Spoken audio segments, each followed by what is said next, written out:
So I will not take more time, but I will introduce you to the panel that we have been very lucky to put together. So Mr. Dave St. Pierre. Dave St. Pierre is Executive Director of Metropolitan Water Reclamation District of Greater Chicago.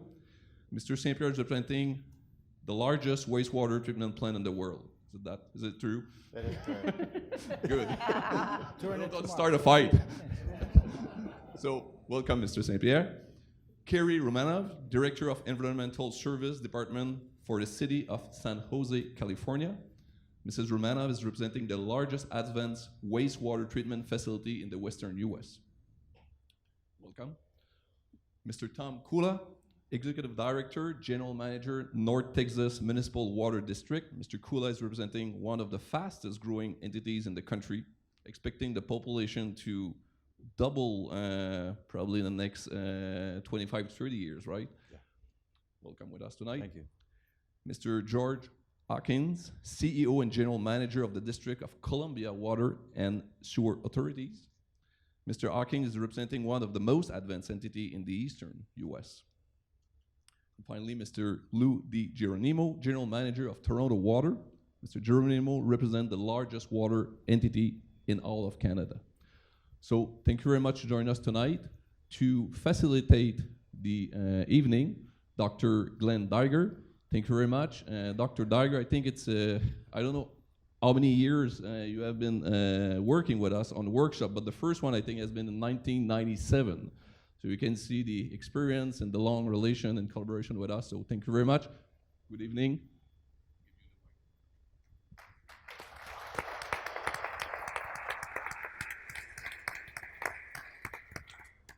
So thank you, Mark, and hello, Chicago. So we have a great panel here and a great audience. So I think many of you know what has happened here is that a number of invitations have gone out, a website stood up, and many of you have submitted questions. So what we have here are 6 questions that are really the synthesis of what you have asked. So the discussion here really is of an agenda that you folks have set. What we're going to do is really have then a discussion, and a two-way discussion about each of these questions, which are again really synthesis of the topics that you have all added. What I will do is to first of all pose the question. We have 6 questions, but the first 5, one of the panel members, and we're going to go just in the order that they're seated here, will comment on that question, their thoughts and so forth for 2 or 3 minutes. We'll give the panel an opportunity to add to that as they will, and then we'll go to you and try to pace ourselves through this so that we cover all 6 of these questions. So we have 5 panelists and 6 questions.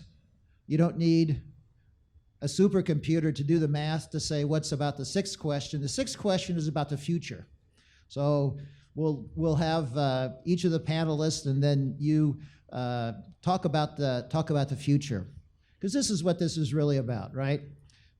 The things we do today to change what we do will not have an immediate effect. They have an effect into the future. So if we aren't looking to the future in terms of the things that we're looking to change, we're getting behind. So envisioning that future, looking realistically at the issues in front of us, and determining what we're going to do about them. That's what I've had the opportunity over quite a number of years, but especially the last decade with my activities with the International Water Association, to travel a lot around the world. And I have, as a native-born American, I have a much greater appreciation about what America is about. America is about figuring out what needs to be done and going and doing it. And so ultimately, that's what we're looking at as the agenda of the change that's needed in water to drive us forward to a future which is going to be different than what we've had in the past. So utilities of the future, a discussion, we have the utilities of the future, the plan of the future, and so forth. It's really about that. It's about us creating our future by understanding what we need to do and how we're going to do it to create the future that we think we need. So I'm not going to, that's my little soapbox. I'm not going to do most of the talking. My job is like Phil Donahue, so as we talked about this, we talked about, how to do this. So my job is not to do much of the talking. My job is to get all of you talking, because you're the experts here. So all of us are the experts. So with that, let's go ahead and get into the first question here. So we'll get into our program here. So the first is to our local host, Dave St. Pierre, that is, when we flush our toilets here, Dave's organization takes care of that. So, and provides the service, but provides the not only the service to us, but the service to the environment that's also part of that. So Dave has the honor of kicking us off here in terms of the first question. So I'll just read this here. It says, as agencies take more aggressive positions on effluent limits, I'll give you the sense of this, and so this is, you don't have to, the sense of really what was in your mind as you submitted this. So do you believe they're going too far? Are the regulations going too far? And this is really looking at nitrogen and phosphorus limits. With the new legal ruling on blending, will this impact our approach? Do you believe we will ever see a clamp down on non-point source pollution? So, and I think these specific questions really frame the issue of how we, as the water profession, the water sector, should be looking at regulations. So, Dave, your thoughts. Very good. Thank you, Phil. I actually have a mic. I'm keyed up. So yes, no, and yes. Oh, maybe a little more than that. So these questions are really about the regulatory environment that we exist in. And so I'm going to answer it really in that venue and in the venue of considering the future.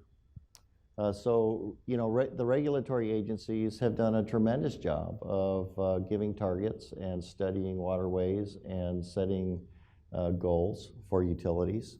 That has to continue as we continue to try to improve what utilities do and how utilities operate. But going into the future, I believe that we do need to shift from just a one-size-fits-all type of environment to actually identifying the problems that we're trying to solve, and then developing technologies that can actually get us to that in a very efficient manner. It's really not a holistic approach. We have to start thinking about, nutrients are very tricky anyway. They're actually not a pollutant by designation. Waterways need nutrients to be healthy. So it is a tricky issue, and I think we need to focus more on the problem we're trying to solve. So goals are great, setting those goals, and then allowing the utility community to develop technologies to address those specifically is important. This question about the blending rule. The blending rule predisposes that we think about wastewater treatment the way we thought about it in 1970. Technology is changing. How we think about water quality and how we get to that water quality, while the world around us has changed in light years, we should entertain the possibility that how we treat water could change too and improve and produce the water quality goals that we're after. So with that, I'll end my diatribe and hand it off to Carrie. Hand it up to me. Whoever on the panel would like to speak up, I would say what you're saying is maybe we need to play a much greater role eventually in setting the regulations, not wait for the regulations to be set, but for us to, as the community, to figure out what needs to be done and then work with the regulators in terms of how that should be put in place, which is much different than what we've done before. So yeah, George. Thank you. Can everybody hear me? Oh, good. Well, I'm delighted to be in Chicago and to join Dave. I may be the only one on the panel that used to be an EPA enforcement lawyer and used to do NPDES permits. I get to sit beside him. Although I regularly think to myself of, oh my gosh, did I make some bad decisions? But to me, one of the biggest challenges in human endeavor is when you need to change from a success, not a failure. When we fail at something, all of us know, that's so, if the people in this room, I bet all are good problem solvers. The staffs that we have are at their best when there's a problem and they're solving the problem. The challenge for EPA is that they've been extremely successful at reducing nutrients and all sorts of other contaminants from where we started in the 60s and 70s to today. An enormous success. I believe it's one of the great successes of progressive government. There was a problem identified. I grew up in Cleveland. I visited the Cuyahoga River in 1969. That's when it ignited on fire and burned for a week. You go from there to today, and the change has been extraordinary. We should celebrate it. The challenge of a bureaucratic system set up, though, is it continues to do what it's always done. And what has happened to all of us is that the cost of removing the next increment of nutrient from our sources have become exorbitantly high, mostly imposed on urban and suburban ratepayers, who are also paying enormous costs already. And the challenge, and really the remarkable feature, is it won't work. At DC Water, we've seen the cost of removing the next increment of nutrient go up by about 100 times over the last 15 years. Yet we know that if DC Water's discharge of nutrients, and we go to the Chesapeake Bay, a large freshwater estuary, were zero, the problem in the Chesapeake Bay would not be solved remotely, because we're now, because of past successes, a small part of the source. Most of the nutrients are coming from elsewhere. So I think the notion of how we change into the future is, in truth, our ratepayers have to be involved, who don't want to face incredible costs for low payout. And secondly, focusing truly on the problem. You're exactly right. The problem and where the sources are, that does mean doing non-point source reductions. It's hard work. It's not as easy as our pipes that are easy to find, easy to monitor, and easy to acknowledge whatever has been done, pro and con. But the simple fact is, on an environmental basis, we fail. If all of our plants were at zero, that would not clean up the water bodies that we're seeking to improve. That has to come from the sources that are not considered non-point, and that's where in the future I think we have to go. I'll just add, in Canada, the regulatory environment's a little bit different, but the issues remain the same. So I do agree that performance targets are necessary. We've all seen the improvements of that. I do agree also, though, we should be targeting now in future what needs to be solved and measuring what technologies we should use to where we're discharging, as opposed to a blanket approach. Because I do believe we're throwing away then public resource monies to a problem that would still remain. To your last point, though, I think that I'm less optimistic that we're going to solve the non-point source issue, because that really does need a different political will and a different way of thinking how you would regulate such an approach, because it is just so easy for the politicians, and it just happened very recently in Toronto again, to approach the point source emitter and give them new rules and new things to do. Yet we've experienced the exact same thing. Our beaches are much cleaner. It has nothing to do with the sewage treatment plants. It has more to do with what's coming down the rivers that impact the remaining beaches that we have to clean up. And the regulators just don't know how to tackle the non-point. So I'm still waiting to see that change. And I would add, in California, in the San Francisco Bay Area, they do regulate non-point sources, and they put that burden on the local city. So the municipality is charged with ensuring that the creeks and waterways retain their healthy levels. And as an example, we have a goal of no visible trash in any of the waterways by 2022. I don't see how that's going to happen, but as a municipality with no funding, we're supposed to take that out of the general fund and find it. And it certainly is leading to some creativity, and that includes other pollutants as well. Yeah, in North Texas, we provide a mission for water, wastewater, and solid waste. All of our reservoirs are man-made. All of our raw water supplies come from the reservoirs. So it's absolutely important that we we stringently control, what we're putting into the streams and into the reservoirs. It's absolutely got to be a collaborative effort, as the others have said, between the benefits and the costs. We're working watershed protection programs to go after, in time, the non-point sources that are out there. It's so important with relying solely on reservoirs out there.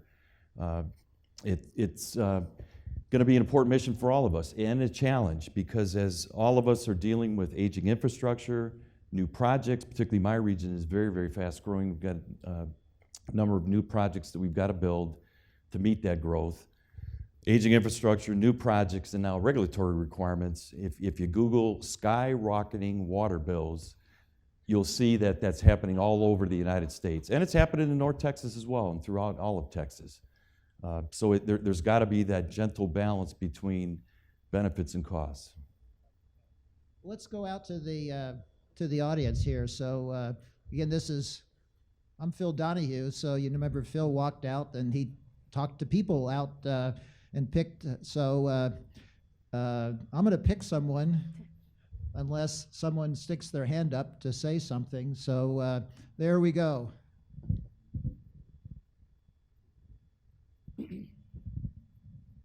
Talking about skyrocketing bills, and this is really just it's a question. Are we actually paying that high of a price, and are the prices increasing that much as compared to the rest of the world and other industrialized nations, or are we still paying too little for our water and our wastewater treatment?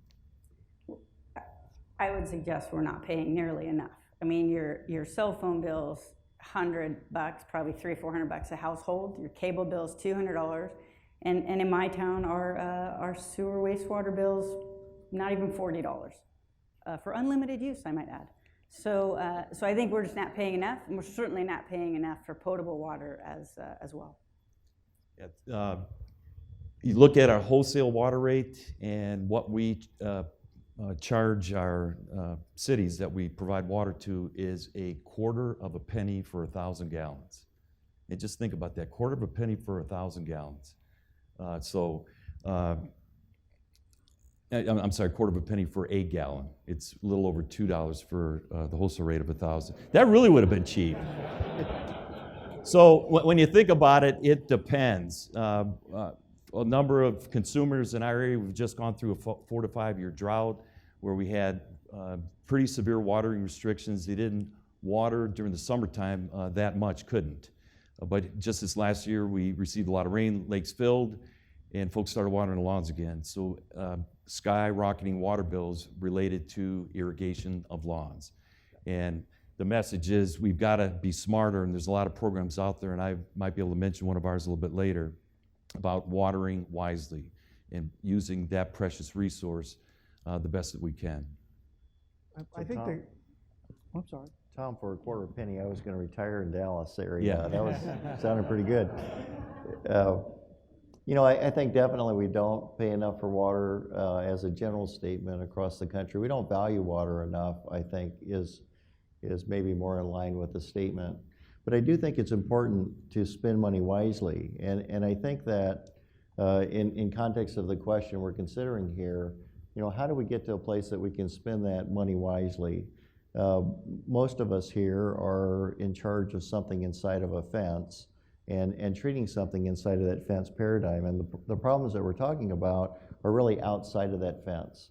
And because of that, when we go to solve that problem inside the fence by putting in new treatment and trying to get to low numbers, it's not money well spent. There's better ways to spend that. There's better ways to get at that problem. And unless we create that different vehicle to get there, we're going to waste a lot of money and not solve a very serious problem that we need to get to.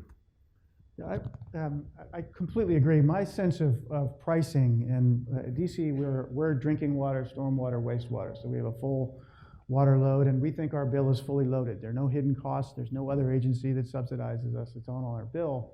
And on the last 6 years, when I arrived at DC Water in 2009, an average single family bill was $45 a month. Starting October 1 next week, this week, it will be $98 a month. So we've more than doubled the rate. And to me, I agree that is much less than many other things we pay for that are arguably much less expensive, much less important to us. But as I go talk to our ratepayers, which I do all the time, it's expectation. And if you're anybody who buys anything and you're used to paying $4 and all of a sudden it's twice that amount, you have to make that value proposition, because it isn't so much that it's less than something else if I'm used to paying more for something else and not used to paying it for this. It's the expectation of the marketplace, which is why a lot of what we do comes down to communication. I believe people will pay for anything as long as they know its value and why it matters to them. And that's up to us to make that proposition to the people we serve. So somehow we have to not just talk to ourselves, but we've got to talk to our customers.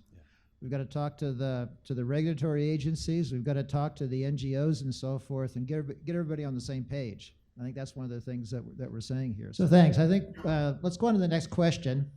So we're going to go from blending and wet weather to California and places in the southwest that are faced with drought.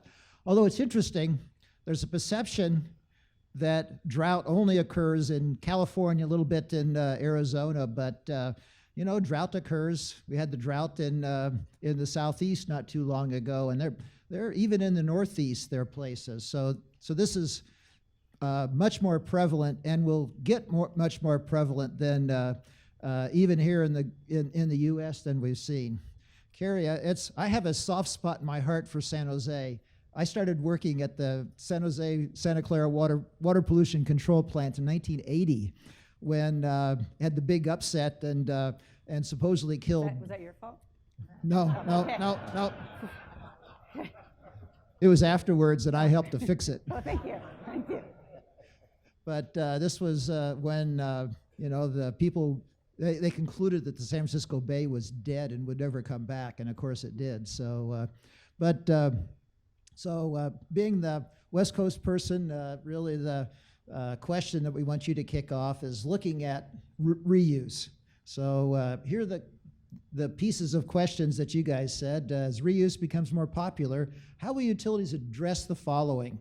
Pharmaceuticals and personal care products. I'd suggest that even if we're discharging those, there are going to be issues, but this is a good topic here. So balancing reuse with maintaining healthy flows.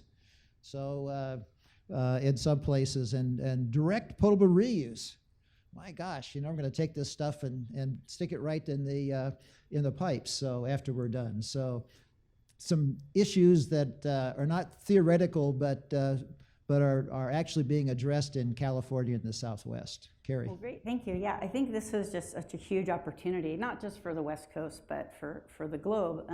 When you think about pharmaceuticals and other cosmetic type products in the wastewater, I find it fascinating that there was just a study in the paper that we really wish they would have shared with us before publishing about how sort of the plastic beads are now in the San Francisco Bay. And then they apparently had sampled lots of different facilities, including mine, and sort of listed out our contribution to that problem. But I found it fascinating that it was my problem, that a manufacturer created a product, marketed it, sold it, got FDA and other approval, someone bought it, however it managed to get into the system, wound its way to me, but it's my fault that it's in the Bay. So I think we need to think a little bit more broadly in terms of what we allow to be on the shelf. We don't let people buy products that are unsafe for their health, or we don't for very long anyway. So how are we looking at that product stewardship part at the front end to say, well, we know it's going to go somewhere, so we don't let people bring new chemicals without the solid waste folks sort of saying, hey, what are we going to do with that and manage it? So I think we need to have a little more holistic approach on that. And then when we look at the sort of how it impacts the streams, we actually made a pitch to the regional board last year at our permit renewal and said, hey, you had us 16 years ago establish South Bay Water Recycling because apparently we were impacting the bay, although there's not really science that indicates that, but that's a sidebar after a drink. And so we have this beautiful South Bay water recycling system. We deliver about 20 million gallons a day. And we said, hey, now our flows are so low, We don't actually need it. So the reason you put this burden on us is no longer there. Could you please lift it? And they were horrified. Well, no, you have to keep diverting. But then we do studies of the Bay, and we can show over the last 15, 20 years how much healthier the Bay is right at our discharge point. And we talk about the better fish that are there, new fish that are there, new birds. There's actually people fishing right outside our effluent discharge point. And it's all wonderful, but we still have to divert. And so it just sort of doesn't, the agencies don't necessarily match together. And then when we think about direct potable reuse, we have a project that we're embarking on with the local water district to up our 20 million gallons a day by another 50 million gallons a day. And the local water district is like, well, the regulatory agency for the state is like, well, you can't go to zero discharge. Well, the Bay is pretty big. We're building a levee for sea level rise. It's not clear to me why I can't stop adding to that sea level rise problem and go ahead and reuse the water. So there's just sort of these siloed approaches. And so, the way that I would like us to look at it in the future, it would be to say, hey, look, we're looking at greenhouse gas emissions and sea level rise and all this other climate change stuff. We're putting in solar panels. We're now going to be driving electric cars, all kinds of things that were unimaginable. Yet we still don't look at how moving water around impacts that on a global scale.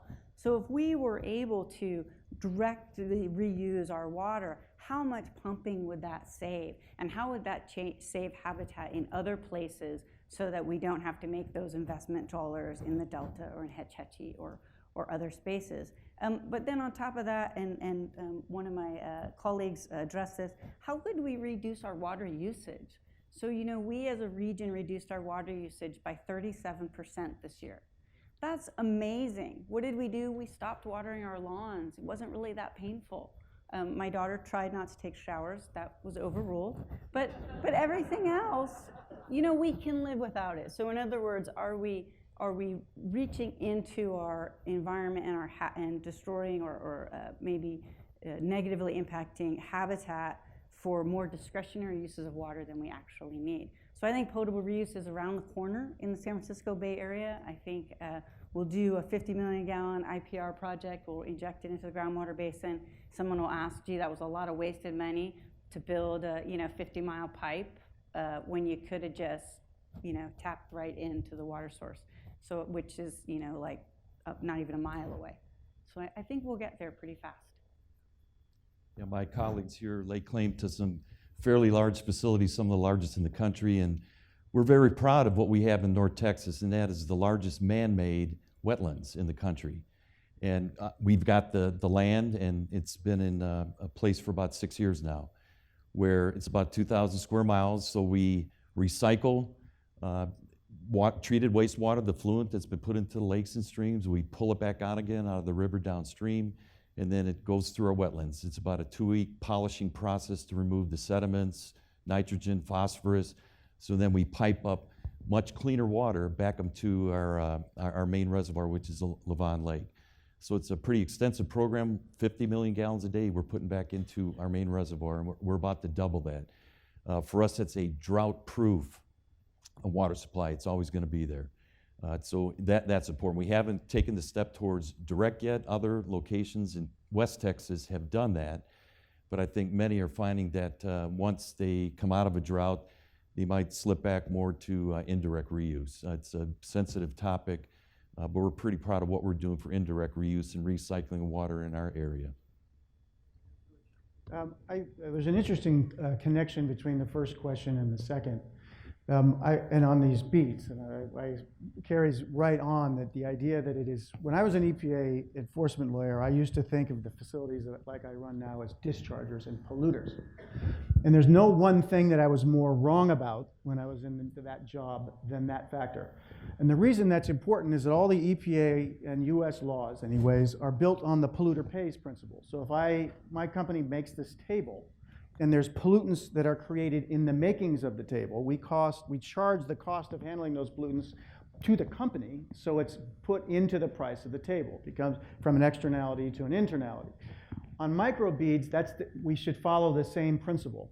our facilities aren't polluters in that context. We're in fact the most important environmental actor anywhere we exist, which is everywhere, because we're taking all the water that everybody else uses and on their behalf, cleaning it for them. So we're this enormous service.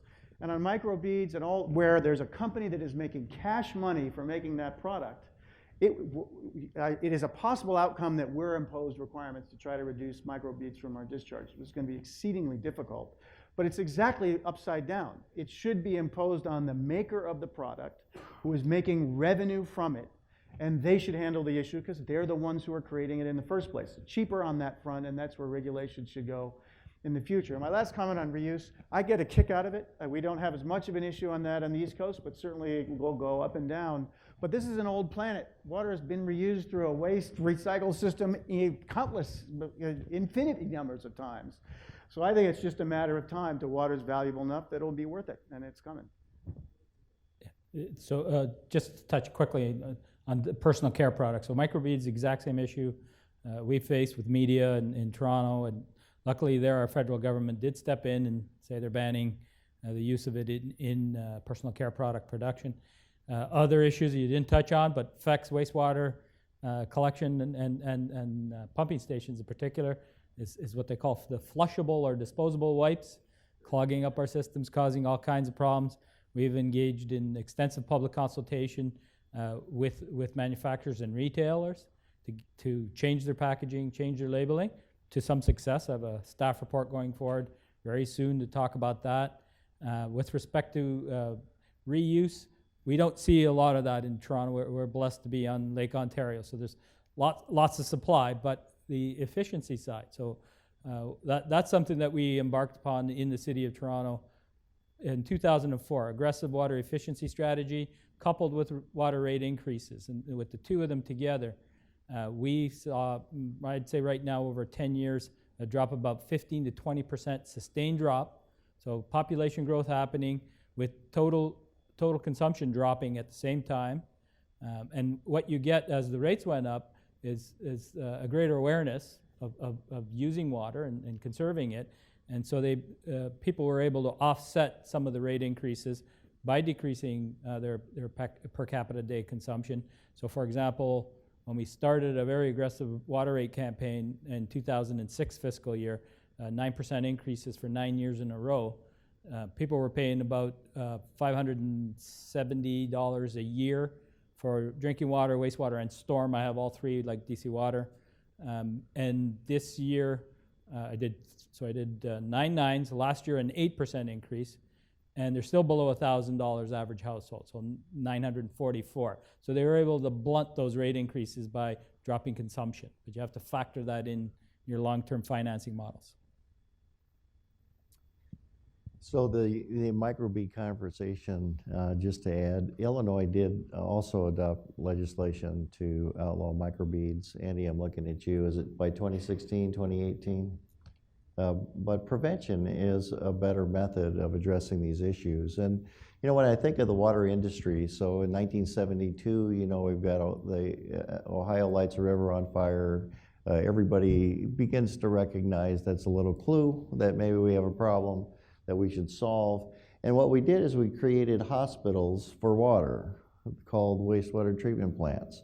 And a hospital is the most expensive care that you can get. And it's not really where you want to end up, right? You know, if you think in terms of health.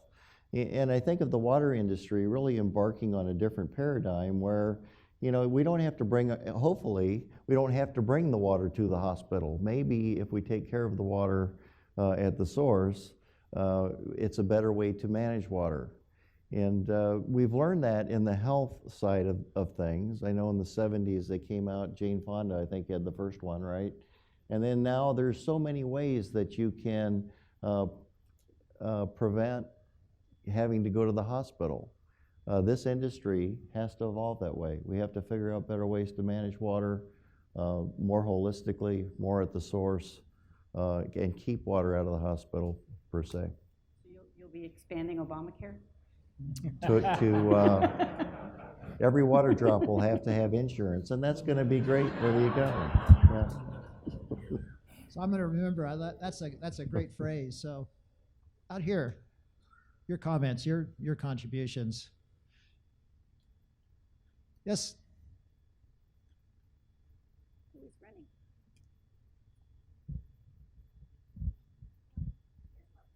Yeah, there you are. You are very quick. I was just going to ask a quick question. Sorry, Varsha Wiley from MWH. The question is, when you go down reducing flows down your pipe, are you therefore inducing another problem with low scouring velocities in your pipe work and septicity and odor as you go that road? I just wanted to know how you tackle that. I could answer that. So generally, gravity pipe design and pump pipe design isn't dependent on how much water's in the pipe. It's really dependent on grade. So my short answer would be no, that it really doesn't cause problems there. Except for flat sections of pipe. Yeah, don't design your system flat. It's a bad design. very good, very good. The professors in the audience appreciate the fact that you still remember your basic hydraulics. Excellent. So. I had a follow-up on the question that was just asked. It's all about the value of water and getting people aware of water. So one easy thing to do is that if people value the water, they will use less water. But that doesn't mean that the load to your plant will decrease. It will just mean that you probably have a more concentrated wastewater going to your plant. How would you deal then with rates and with your cost of your treatment?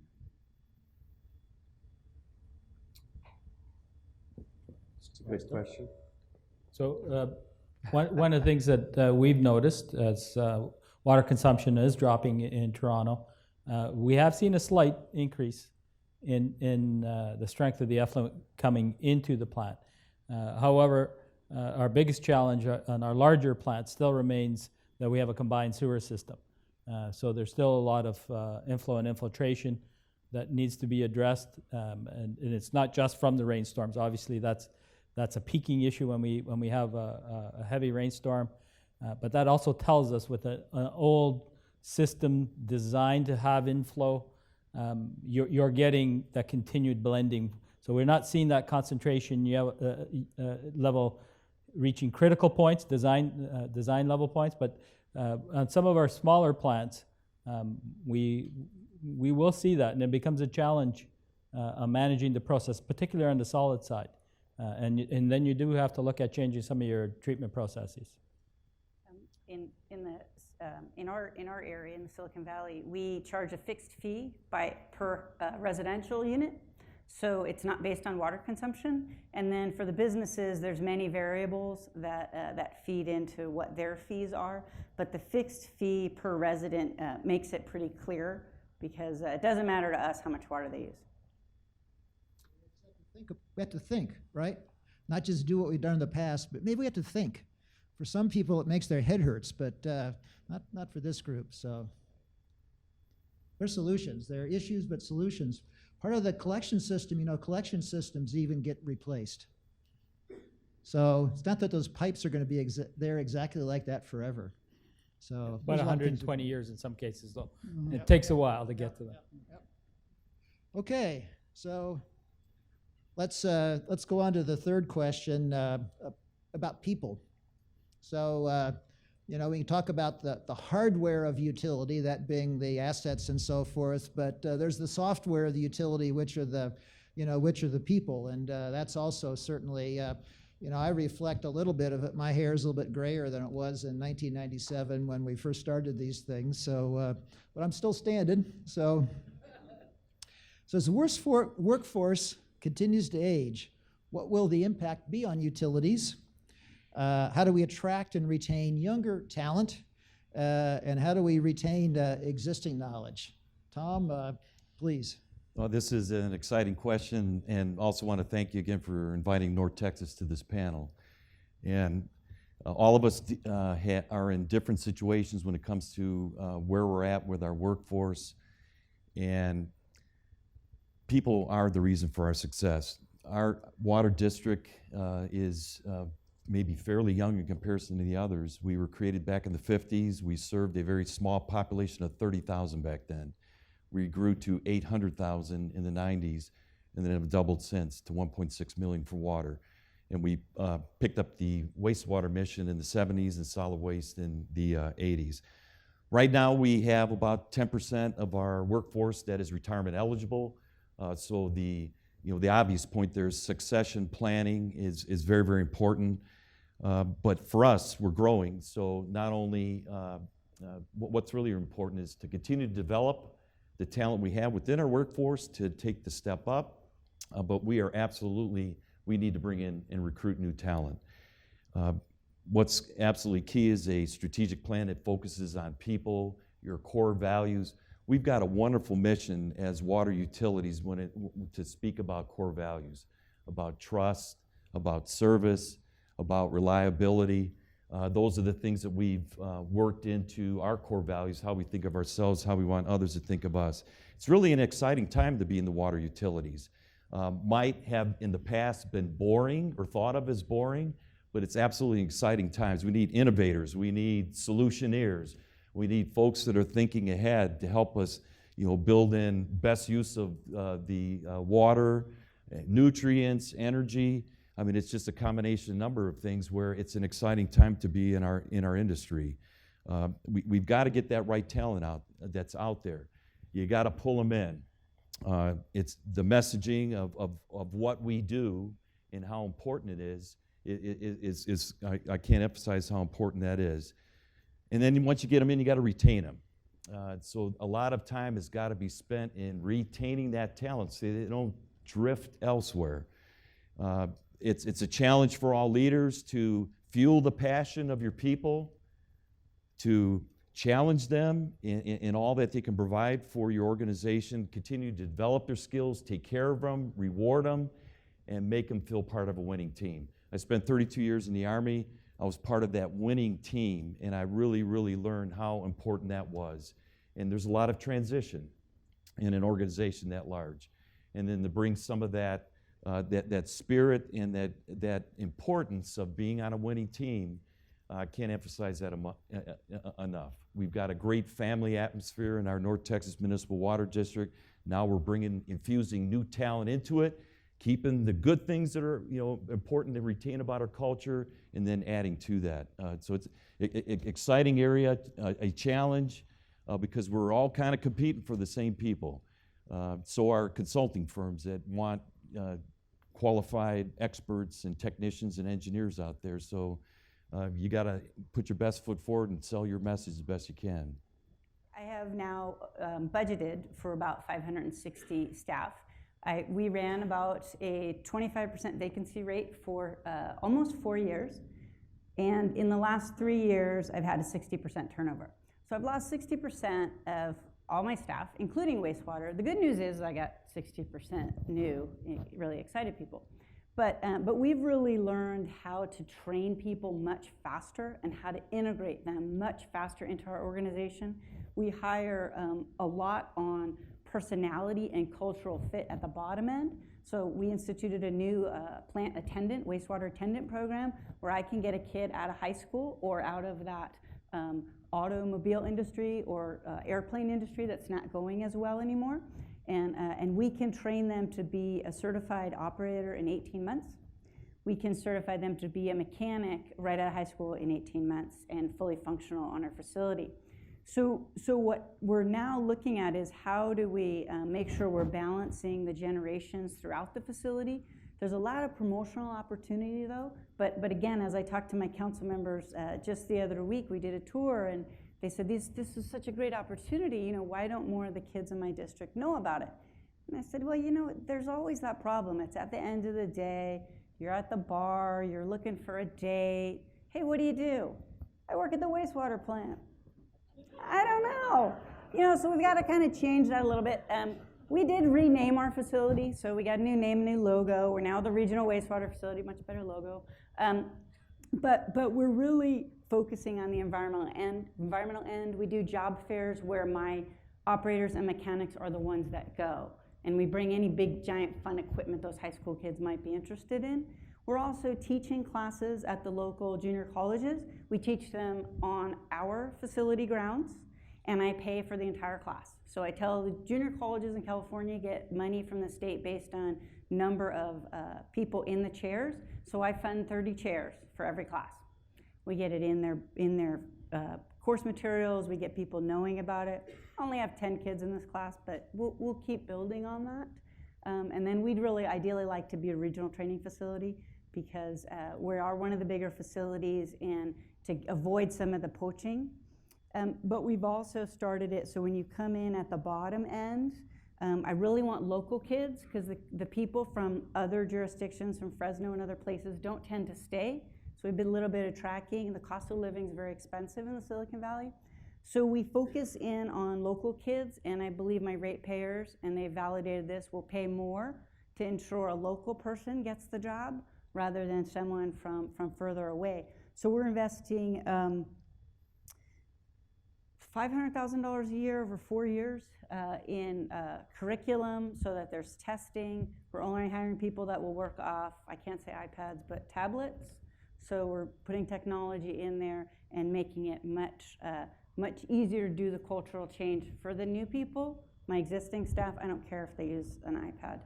They keep doing what you're doing. They're awesome.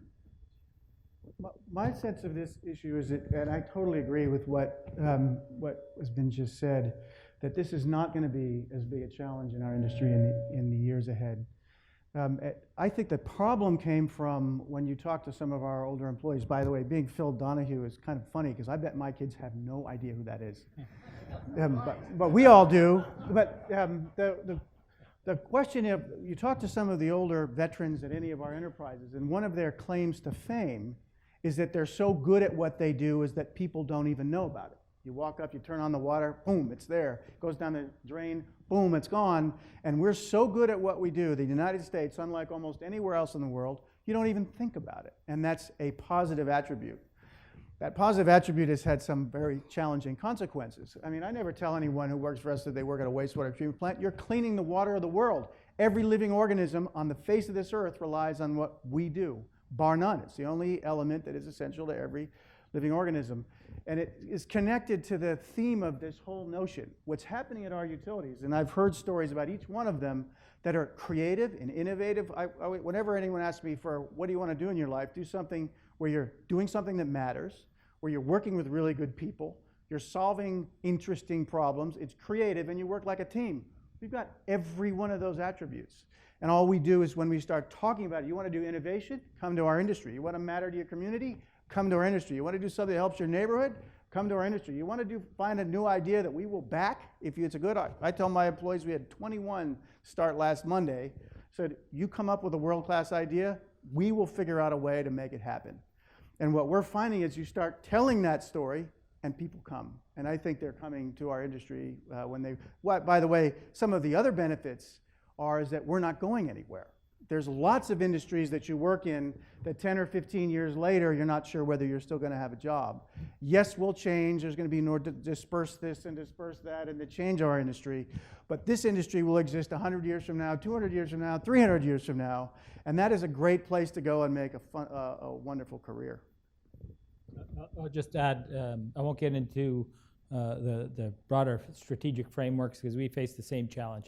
I think it's tied to the age of your community, when you grew, et cetera. So in Toronto, we had big booms of 50s, 60s, 70s, and hired a lot of staff in the 70s.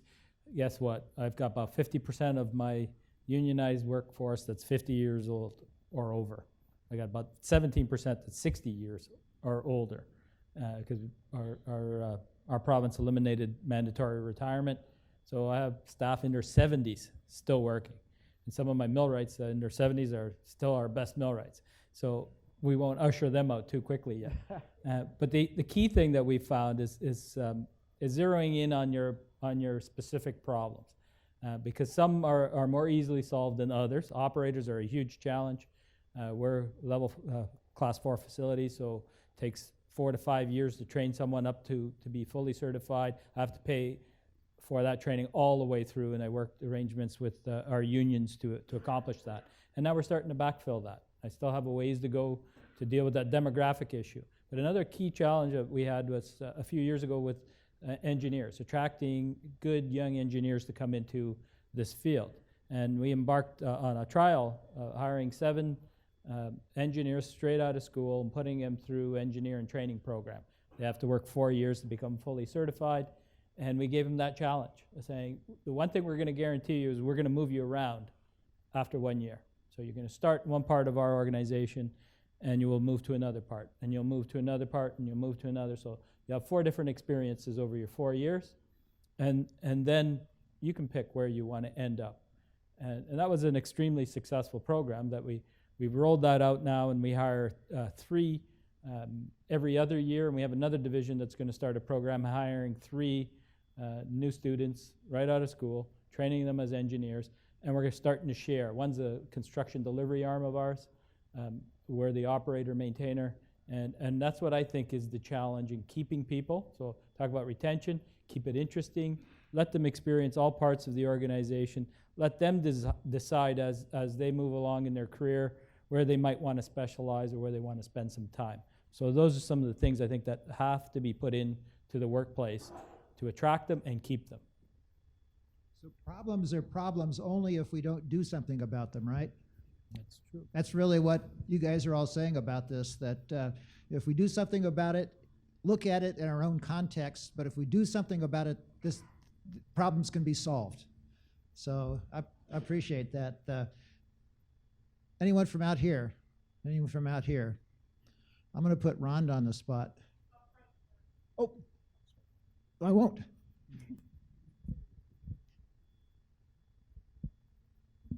Thank you. Andy Martin from Greeley and Hanson. It's very exciting hearing all of you talk about the utility of the future, which is on the backdrop behind you, how you're changing the mindset of how our industry approaches what we do. How can we do it differently? I'd be curious to hear about how the utilities that you lead, your staff, have responded to this change in mindset, the change in culture that you're each trying to lead. So I'll jump in on that one. In the context of talking about recruiting people to this industry, we have a planet of 7 billion people, and water is becoming a very hot world topic, and it's going to continue to become that world topic. And so along the lines of what George was saying and Carrie was saying, oh, by the way, it did disturb me. I always used that pickup line back in the day about... There's so many things I'm not going to say right now. We can talk later, maybe. Anyway, it is, this is world changing. The utilities of the future is a world changing enterprise. There are countries that don't have water, that don't have sanitation, that are moving into that realm, and the youth of today want to change the world. The 70-year-old millwright that I have wants to be a part of changing the world, and what we're promoting at the district in Chicago is you are part of something that is that important and that world changing, and people get excited about it. It resonates with people throughout the organization. I have my chief engineer. Would you agree that's happening, isn't it? It's happening throughout our organization. People want to make a difference, and I think that's what draws people to this industry. We need to be better at communicating that to the world around us. Yeah, I might add to that also. Our people are very, very proud of what they do. So by telling our story, telling our message, like George had mentioned, it just makes them that much prouder. Because you got to draw them in, and you got to keep them. You've got folks out there that are looking for that great team to join, that team that's got a tremendous mission, and that's us, Water Utilities. And they add a values-based workforce that's service-oriented, serving the public's needs. And that's a fantastic combination that it's just a matter of telling our story that much more about what we do to protect public health and the environment. You know, water infrastructure is the driving force for business, community, and economic development. We've seen that in our area. We're quite happy just to be a platform, be that platform in North Texas that has allowed us cities with great vision to have grown to 30,000 to 1.6 million and going to double again. So it's part of getting them in there and then keeping them there. And I've got one of my rising stars out there in the audience who is our Assistant Deputy Director for the district for our wastewater system. Jennifer Covington came to us from a consulting firm. She wanted to make the difference. She wanted to be part of this team that we're continuing to put together and build on. And she's also president of the Texas Wheat Association. So any of the technical things I said right tonight is because of her coaching. And I've got other employees here as well, proud of what we offer and what we do.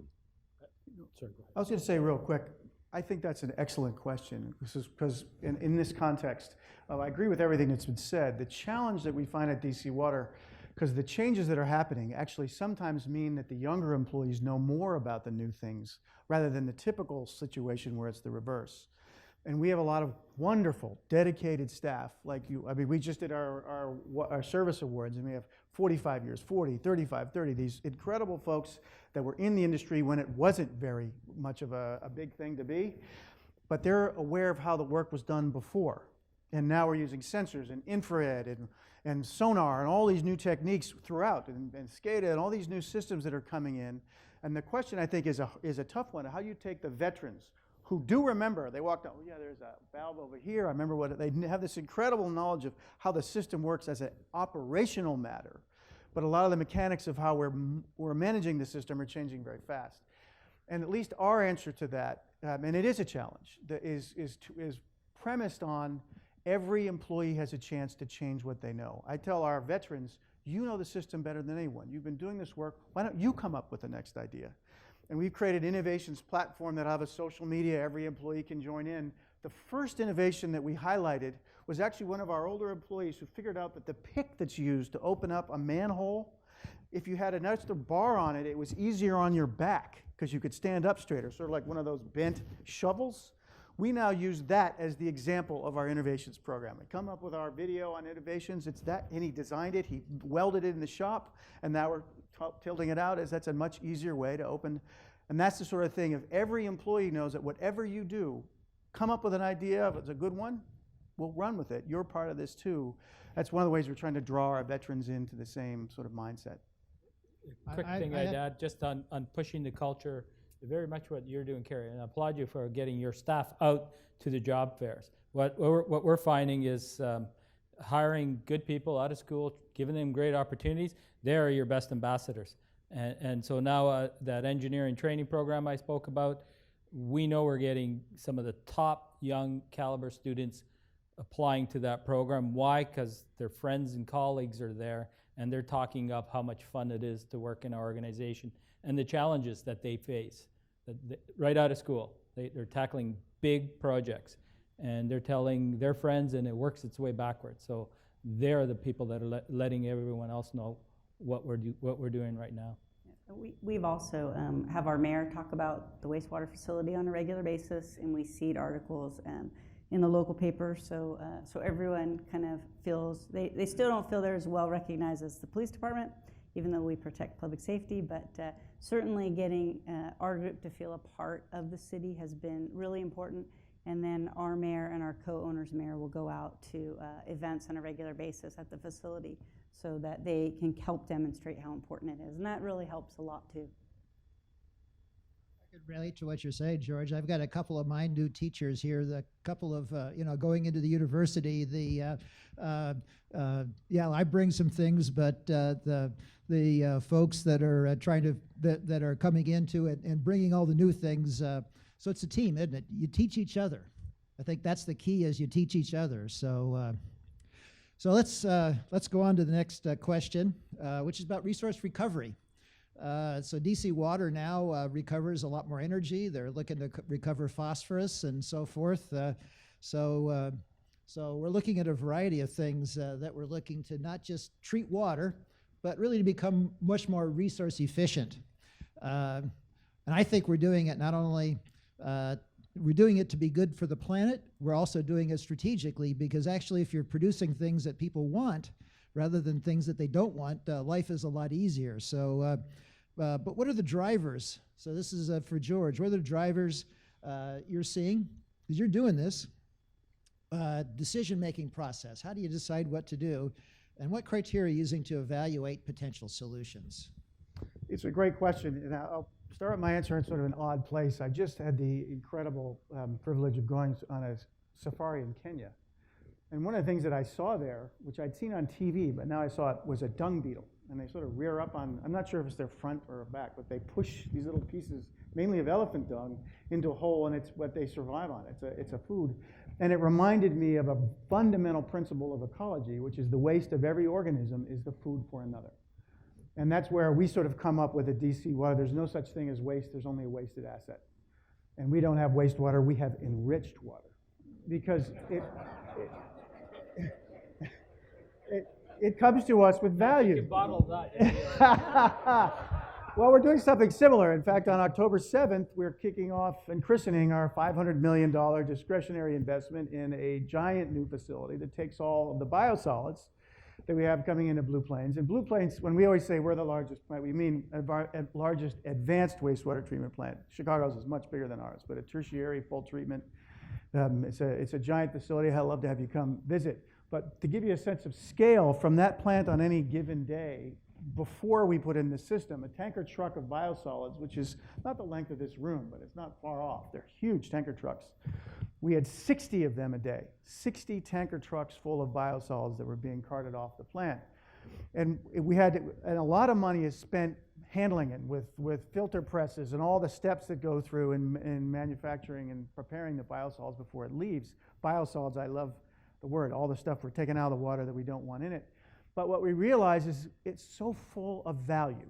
And what we were able to do, and this is what we're kicking off on October 7th, is with a Canby system and digesters, we now have this giant facility that's generating 13 megawatts of permanent clean power on site. 3 of it we use to run the system, 9 to 10 is being used right on the plant. The number of trucks we have leaving the facility has dropped by more than half. So our truck costs, which are straight cash dollars out the door, is reduced by half. The biosolids that are left at the end of the process have been sterilized. A Class A biosolid has 1,000 MGMs for something or another. I remember the number is 1,000. You can use it in town at 400. You can use it at a school at 300. We're about at 10 or 5 or 12. It's virtually sterilized, this material that's going off, and we know it's high nutrient. It's organic. So we're going to turn it into, like some of our compatriots in the industry, into a organic-based fertilizer, which we'll put on the market.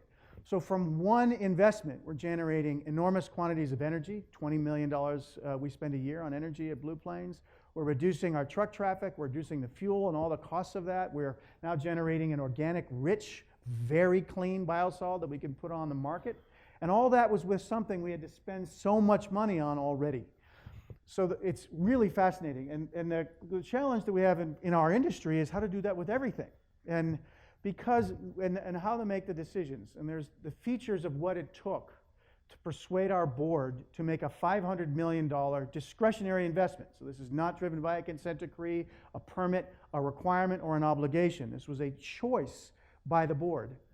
And there were several steps, the most important of which, and that's why I love conferences like this, is the part that I know the least about, which is the science. That before we went to the board to demonstrate that the Canby system, which had never been used in North America or nowhere in the world at this scale, and then the digester program we would have associated with it would work at our plant. And we had 10, I can't remember the number that Sudhir Murthy, some of you may know, I think we had 30 to 40 published papers and research that was done to make sure we were certain on the scientific side that it would work. And that was a thought out, systematic effort to demonstrate a program. Then after that, it became a straight financial question. And the finances came out actually fairly straightforward.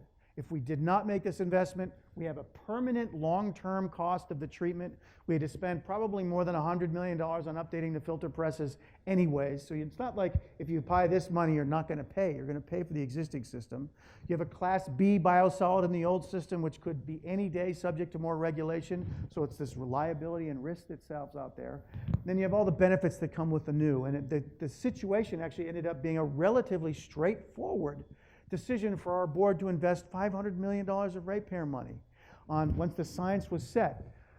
The fascinating part for our industry is how many options like that are still out there. What we're looking at today, for example, is there's a lot of heat in sewers. And I've got this really smart young fellow who's come to work for us.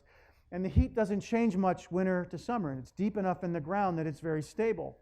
You all, again, I'm a lawyer, know more about how this works than I do, but with a fairly straightforward heat exchanger, you can use that in the summer or the winter to provide heat and cooling when you're able to have a source like that. So we're going to build a new headquarters building, and we're going to use sewer heat to provide all the heating and cooling of that building. And our next plan is sewers as a resource. Right now, that's a wasted resource.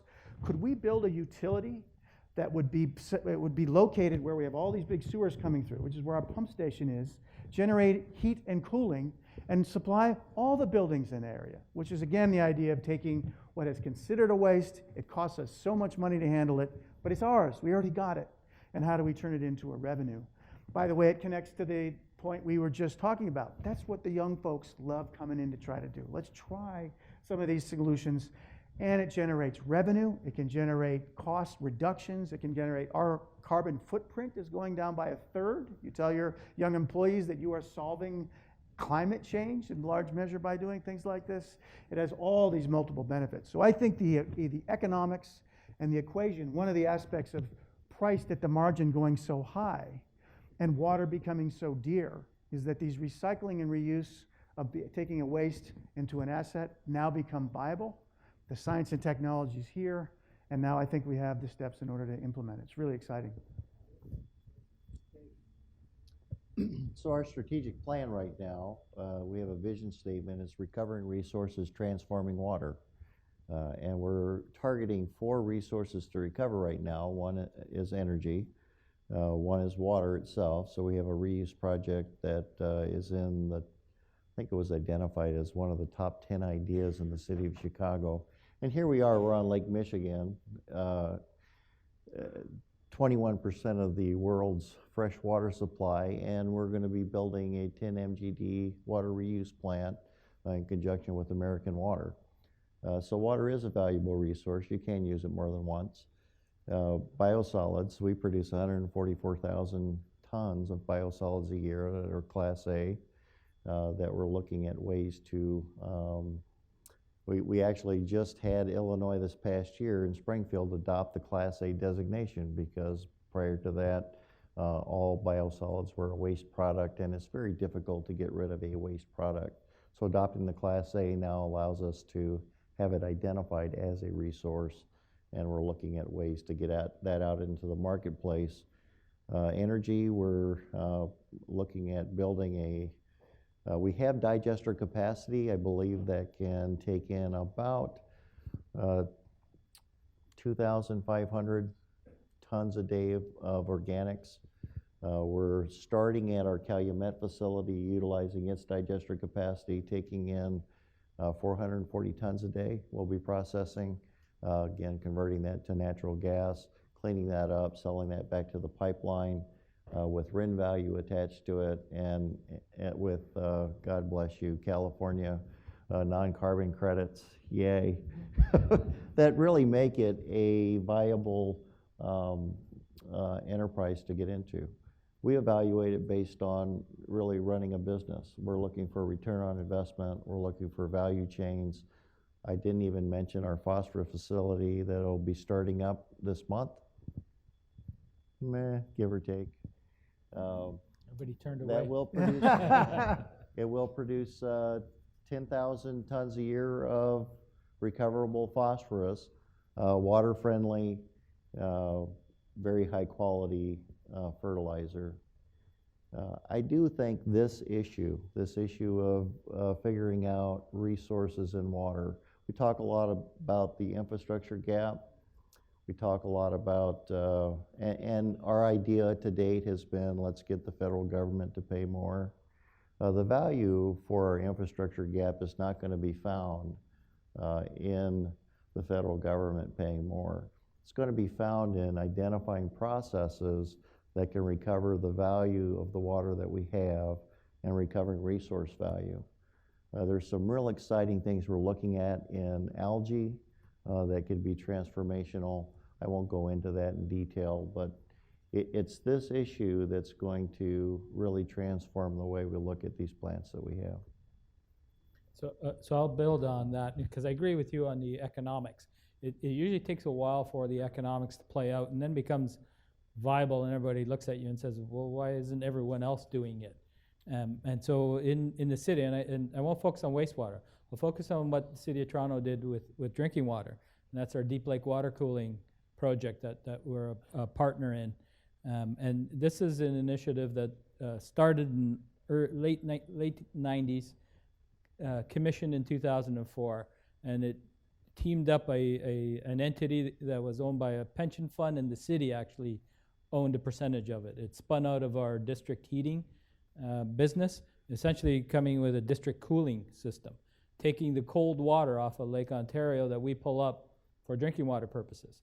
And so essentially the way it works is 3 5-kilometer pipes go out deep in the Lake Ontario where the temperature is always sitting about 4 or 5 degrees Celsius as we pull it in, goes through exchange system and a closed loop pipe, kind of like a radiator in your home, but it runs through the downtown core. And the company runs that and sold the cold to buildings that were being constructed instead of putting in chillers.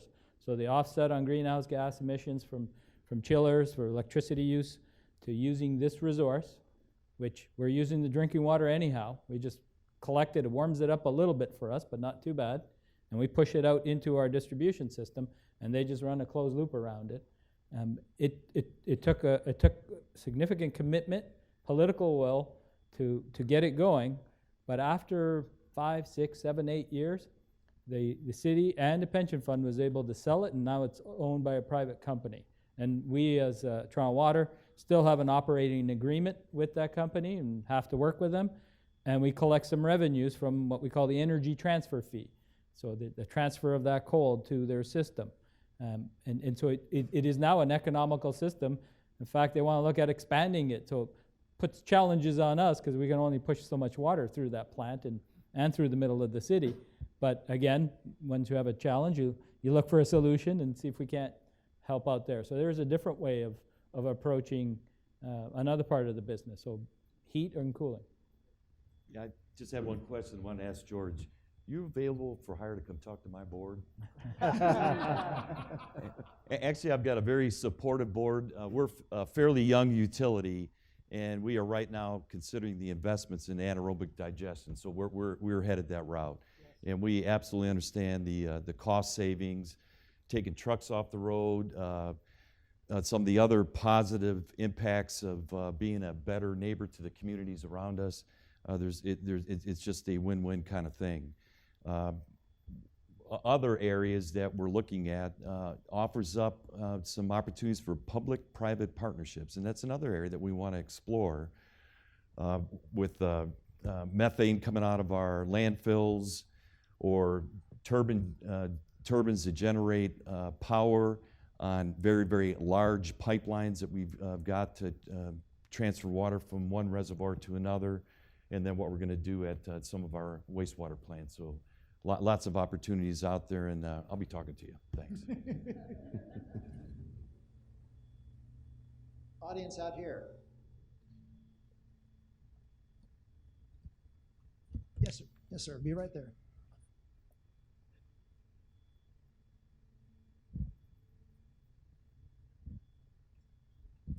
Kevin Crane with Ovivo. I'm just curious, as we look at resources and identifying the value of those enriched waters coming to our facilities, could you guys and ladies envision a period where the realization hits the private industry to where they come to you and say, well, we want to lease space at your facility because you're already grabbing all this stuff, and then let us off take it. We can depreciate equipment. You guys really can't take advantage of that. All the tax advantages that a private entity could realize that a municipality wouldn't necessarily be able to enjoy. Dave? Yep. Yeah, so this is happening.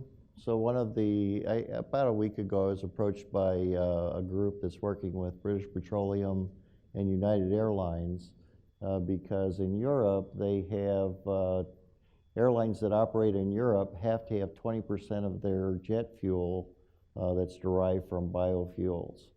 And of course, the U.S. to operate over there would have to meet that requirement. They've given the U.S. time to catch up with that. So they've approached us, and they actually want to take this 144,000 tons of biosolid that we produce a year, and they want to have us say that we'll guarantee that that can be their feedstock.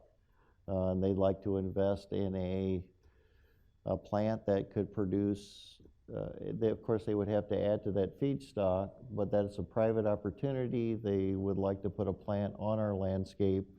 Whether that happens or not isn't finalized yet, but absolutely there's opportunities, I think, for the private sector to tap in and have plants outside of our plants because we have an abundance of a resource that's valuable.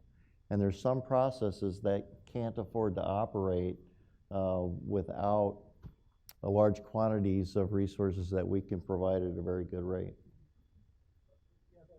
That's a great question. At DC Water, the power plant, and I love this because I always thought that the methane would heat up water and you'd use steam. Now the methane goes right into these turbines. They're like jet engines that are generating the power. But the power plant at DC Water is a design, build, operate by Pepco Energy Services. So for the first time in our history, we have a private firm, energy firm, because that's their expertise, not ours. And they're on the facility, they're building it. And then they're going to run it for 15 years, have a 5-year option, and who knows where we go from there. So I think, to my view, the question of when you co-locate or co-work with a private firm is a straight economics question. And it's an interesting one. I love the idea that you're able to get the energy transfer payment, because if we created this sewer cooling heat, very similar to what you've done in DC, the question is who would run that? Would it be us or someone else? And in part, you want it to be yourself, because whatever revenue is generated that makes it worth for a private firm to be there, well, why don't we want to generate it for ourselves?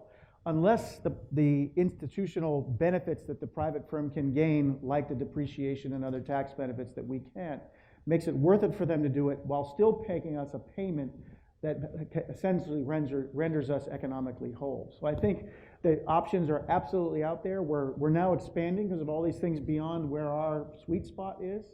And in those cases where we can do it ourselves and it's economically beneficial, maybe we should. I think there'll be lots of occasions where both parties will be better off if a private entity, which is an expert at some parallel but different task, takes that on directly, and we have a mutually beneficial arrangement between. So I'm now close to standing in the way of your cocktails. Okay. So I'm not speaking anymore. You get the next. So the next question is coming to you, Lou. So Right. certainly, So very quick. certainly comment about make the comment that you want. But then what I'm going to do is to take kind of the 5th and 6th together. So we'll queue up both the technology and then what the utility is going to look like. I think in the future. I think we're starting to see Sure. here what the utilities. There's going to be a lot more women. There already is, and I applaud that too. So on the question of technology, you had broken it down to acceptance and how do we get it into our utilities. I think you're hearing that it's happening. It is a slow process for many large municipalities.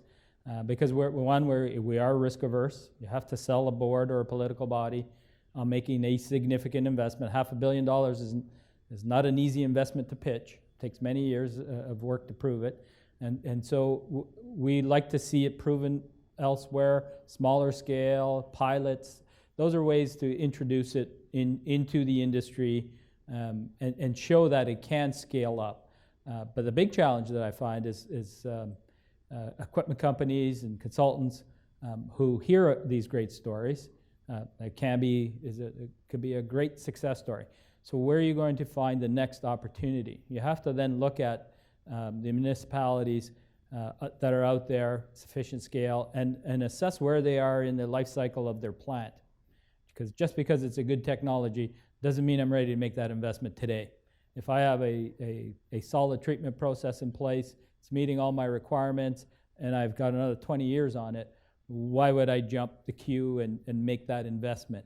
So I think that's part of the equation that you need to look at when you're looking at the introduction of technology, or if you're in that business and you're trying to push technology forward into the marketplace. You have to really assess where that municipality or that client is on receiving that technology. Look for those change opportunities. Look for where they are evaluating a change, because we have to rebuild it anyhow. The point of the Cambie, it made sense. Why? Because you're going to spend a lot of money. We're faced with that in Toronto, in various parts of our organization, where I have significant refurbishment costs, significant risk to do that on live sewers. So do I take that risk, or do I go to a new site with new technology and build it and then do a switch over? In a lot of cases, we're starting to make more and more of those decisions. So that's on the big technology piece. I will say, though, where is it going in future? Technology in our utilities is permeating every part of our business, not just treatment plants. It's reaching out into the distribution system. And a piece that people miss a lot, and something that I'm champion, I just kicked off last week a new working group, a technology alignment working group that I'm chairing, and it's a subgroup of a customer service improvement group. And we handpick staff in our organization, because what I find is that we miss one of the key components, one of the fastest changing pieces of our business, and that's our customer and our residents, our constituents, and their uptake of technology and the technologies they're using. Tonight we talked about all of the technologies that help us run things. Yet how do we align to the technology that our customers are using and want us to use? And I find that even within our organization, we fail to link that sometimes. And that's why I've kicked this group off, because I keep saying to them, it's great, tell me everything you want. You need new work management tools. You need new mobile technology. You would like more sensors. And I keep saying, but why? Tell me why you want that. What will the customer get out of that? As opposed to just making it easier for you. What's the value proposition for them? What added service can I give them? And what kind of responsiveness will I get out of this new technology? Because I'm finding more and more it's easier to make the business case to our political council. I report directly to a council. To sell them on the benefits and the growth and enhancement of customer service at a reasonable cost, rather than it's technology and it's going to help us work smarter, so we should make that investment. They're not too keen on that message.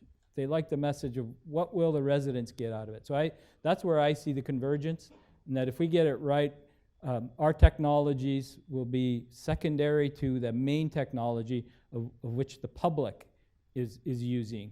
And we have to align ourselves to that. So that's where I believe we'll be in 10 years if we get it right. We'll be in sync with our residents, and our data will just flow to wherever it has to flow to them. Well, that's really some excellent advice. So let's go to the future. You know, what will water utilities look like 10 years from now?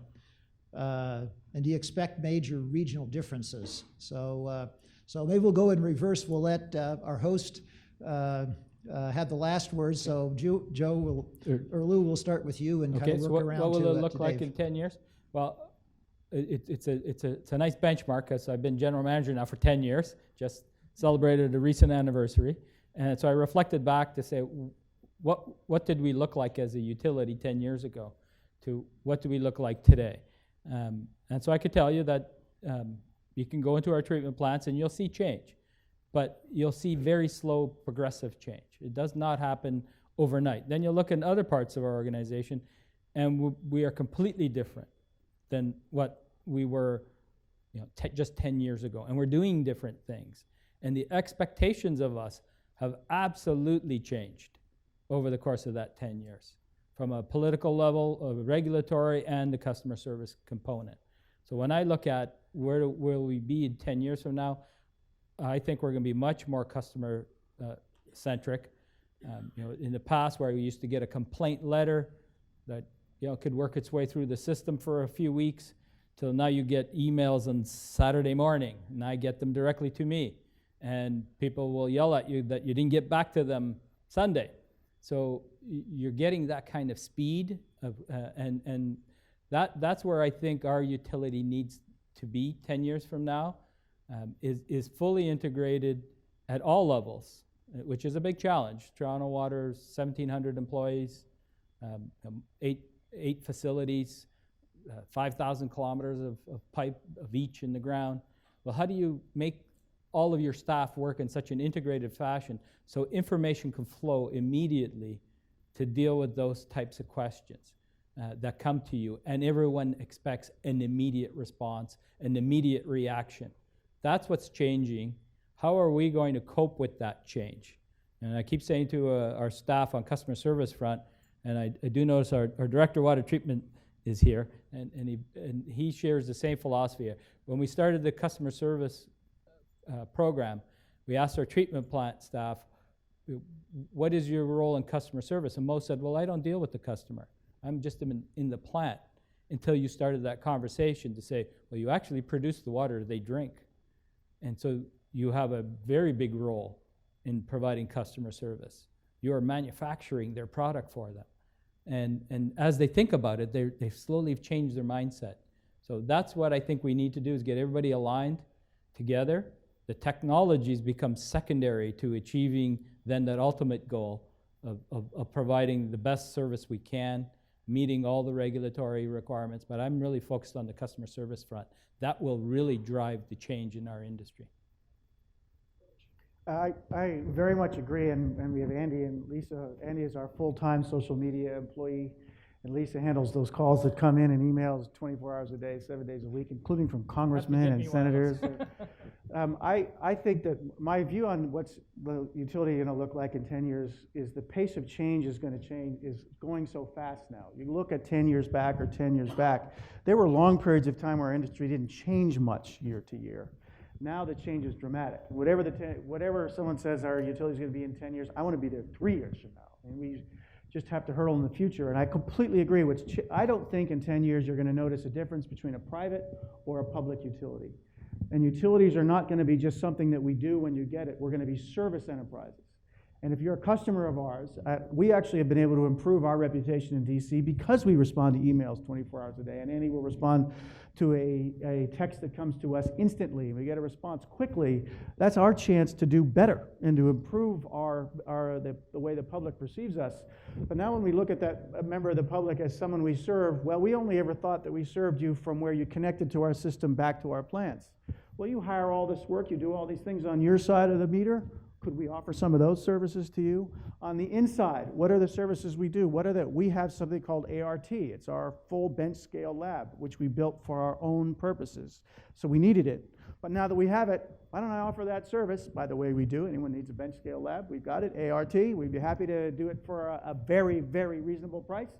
But now we've got a product. How do we deliver it to anyone else who needs that service? And how do we keep expanding on these service offerings for the people, getting in new revenue, building new relationships? I think in 10 years, we're going to be known as well as any big enterprise in a city. We're going to be seen as a force for incredibly positive change. It's the water you drink. It's the water in the river. It's water. Every great city's known by their water, whether it's the river or the lake, the ocean, or whatever else they're on, and we'll be seen as the principal element of that. So rather than being what we were maybe 10 or 20 years ago, which was hidden and unknown, we'll be front and center as driving so much change. And that will not only link to our services, the good jobs we create, the opportunities you have to go from a technical high school through your program into our business to get a good paying job in the long term. Who else offers that? You can take a community that's had pollutants in the rivers for the last 20 years and you can clean it and transform that community. Who else offers that? we do all these things, and that is just a completely different perspective of change, innovation, creativity, and service, and I think it's all coming, and let's jump on board.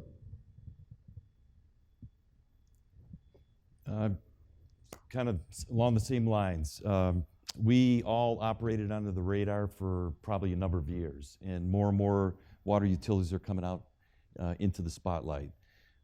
We've got aging infrastructure, we have new projects, water rates are going up, so more and more folks are talking about the costs, the bills, the rates for water and for sewer systems. So we really need to take advantage of the challenge and turn it into an opportunity to spotlight what we provide out there for our consumers. And we need to help educate our consumers and help them understand so that they are willing to finance the improvements. That's the key, is willing to finance the improvements, and that's through educations, through various means. We're going to need talent as we grow and take on new initiatives. Innovators, problem solvers, solutioneers, business managers of water, nutrients, and energy. We can all help promote science, tech, engineering, and math. There's not enough American kids out there that are graduating with those types of degrees, and we're going to need more and more and more of those in our industry. So whatever you can do to go out there and promote science, tech, engineering, and math, and we need more women as well in those fields to bring into our industry. So it really is an exciting time for everyone in our industry. Challenges, but certainly opportunities that lie ahead of us in the future. I think we're going to continue to integrate into our community. I think we're going to be smarter, faster, better looking. We're going to be cool like Google, Facebook, and Tesla. And folks are going to be banging on our door because we're so much fun.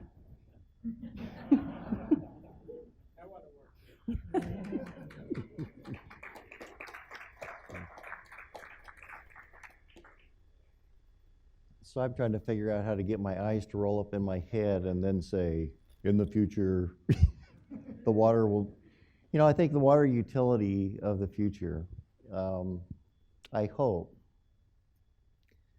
and I don't know if we can do this, but if we created water industry in this country and we're 50,000 plus local utilities, and we live in a global economy, in this country, and we're just local utilities, and we're missing a big piece of the economic future of the world because of that arrangement, and the impact that we can only have in our region. And I think we have extremely positive impact in our regions, but I would hope that in 10 years. That because we're good at what we do, that we figure out how to share that with the world. I don't know quite how that would happen because of how we're organized now, but I would hope that with the world needing more of these types of services, that we learn how to share that and that we learn how to receive the benefit of that at home as well. I will be shameless for 30 seconds in saying one of the best ways that utilities can do that is to participate much greater in the International Water Association. Talk to George about that. DC Water does that. So I'm the immediate past president to reveal the. But I absolutely believe that. Folks, these were your questions. I think we've had just really a wonderful discussion here, and let's thank our panelists here for their contribution.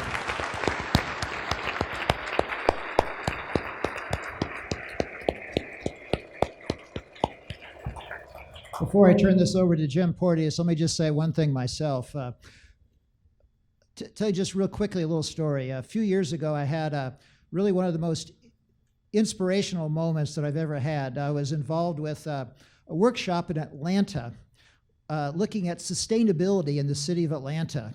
And you say Atlanta and sustainability, and people say, what are you talking about? But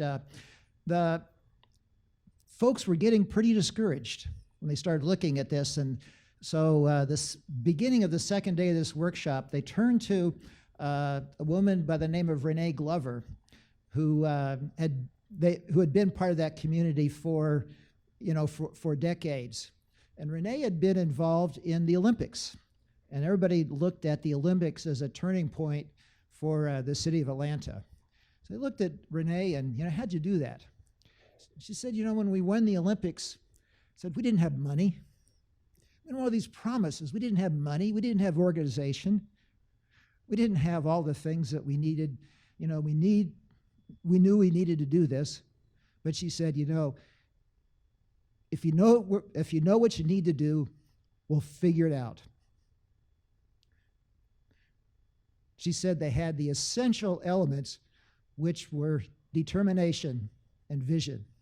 So we see examples here with these utilities and many other utilities.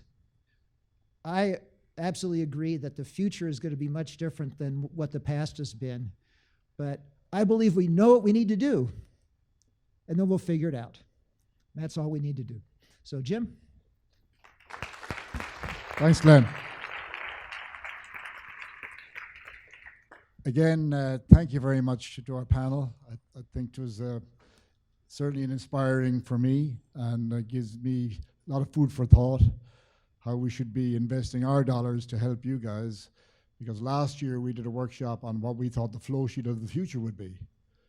And of course, we did it on our own without really thinking too much. Glenn was part of that as well, about what you guys thought about that. So this is really why we thought this year would be a good idea to ask some of our industry leaders. And it's been inspirational. And I must say thank you very much. And hopefully we can continue this type of dialogue. For me, we have to be doing this, because otherwise we tend to go off on our own. We develop what we think is a wonderful solution, and then nobody's buying it. This can be a real problem for us, believe you me. So what we would like to do really is to find a better way to work earlier on with our new technologies and say, to you, does this make sense? Are we doing the right thing? Are we in the right direction? So we don't spend a lot of money developing things that maybe don't have the right solution. So again, that's something I think we'll be doing, and we'll be asking you for more help from our side of it.